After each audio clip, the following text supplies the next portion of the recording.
South Spitsbergen National Park is a protected area in Svalbard, an archipelago made up of 3 islands. The island Spitsbergen, which is home to South Spitsbergen National Park, is at latitude 77 degrees north and longitude 16 degrees east, meaning it is within the Arctic Circle and just south of the North Pole. Before World War I, Spitsbergen and the whole archipelago were islands that had been explored and utilized mostly by people from Russia, Norway, Sweden, Germany, and Belgium, but were not governed by any country. The islands were used for hunting and whaling primarily until the Spitsbergen Treaty was signed in Paris after the war, placing the island under Norwegian administration. While there is some conflicting history about Vikings and other explorers discovering the islands, when the Spitsbergen Treaty was signed, no indigenous or other human population existed there on a regular basis. There are 3 national parks along Spitsbergen's west coast, with South Spitsbergen being the largest. It was established as a national park in 1973 by Norway, with a major goal to protect seabird colonies and nesting areas within the boundaries. In 2001, the Svalbard Environmental Protection Act was set in place, and it affected things like building and motorized traffic in South Spitsbergen to keep it pristine and keep the habitat for birds intact. In South Spitsbergen National Park, there are 2 main areas of historical interest.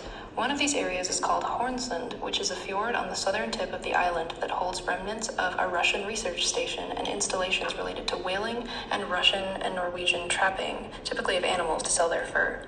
The second area is Belsund, Rekjerkefjorden, and Van Kulenfjorden, which is a system of fjords in the west side of the park, where evidence of whaling is also present, along with previous expedition and mining areas. Along with these things, there are also remnants of weather stations, research stations, and a few small cottages and other buildings scattered around the area. Spitsbergen National Park as a whole falls into Category 1B on the IUCN protected categories, though the bird sanctuaries which fall inside the park would be categorized into 1A, as there are very strict regulations regarding protecting these endangered birds.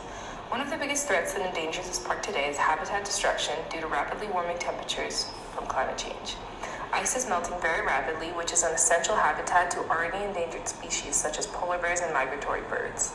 The species most affected by this habitat loss are the Atlantic puffins, common eider, ptarmigan, various species of geese, as well as the polar bear. The winters in Svalbard have risen by 7 degrees Celsius since 1971, a shocking growth unseen in any other place on Earth. NASA recorded a 5-time increase in interannual variability after 2010, meaning that the weather has become much less predictable in more recent years.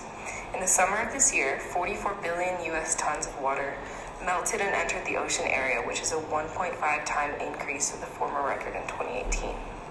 This increase in melting has decreased habitats for polar bear, specifically related to hunting grounds, as polar bears do their hunting on ice fields, as well as den areas. When polar bears return to their former denning areas from the year before, they are finding that the area is no longer there due to lack of sea ice. When looking at birds, the reduced snow cover in earlier months as a result of climate change has caused birds to breed earlier than ever before. This presents multiple challenges, as when the birds breed too early while the snow cover may be lower, the weather is still not suitable for fledglings, meaning that these smaller, weaker birds have a lower rate of survival. Some of the other threats that this park has been facing recently, as well as historically, are coal mining and fishing.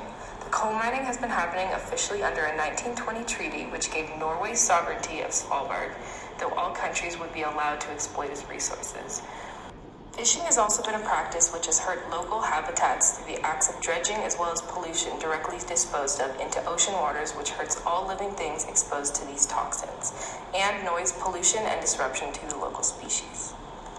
The protected area is managing some of these threats with a contract that was signed in September of 2021, which stated that the last coal mine still in production would cease coal production in 2023, and they will temporarily switch their energy source to diesel until they establish a permanent renewable electric supply.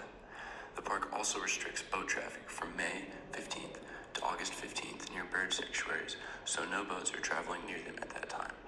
This has proven successful in reducing noise and pollution disturbance to the wildlife, most notably to the migratory birds that nest there. Some of the management principles that the protected area have utilized are that the protected area managers have intervened with boating restrictions near sanctuaries so the impact of human-caused threatening processes are reduced. Also, effective environmental planning processes have been put in place by means of campfire regulations. Fires in camps can only be placed on top of gravel or vegetation-free land. Campfires must also be cleaned out and removed after usage. Lastly, immediate decisive intervention to deal with some of these threats has also been put in place by having all tours give specific guidelines for the exact area they are traveling through in order to prevent erosion or any disturbance of wildlife. Places which receive more than 100 visitors per year have specific guidelines for monitoring vegetation trampling.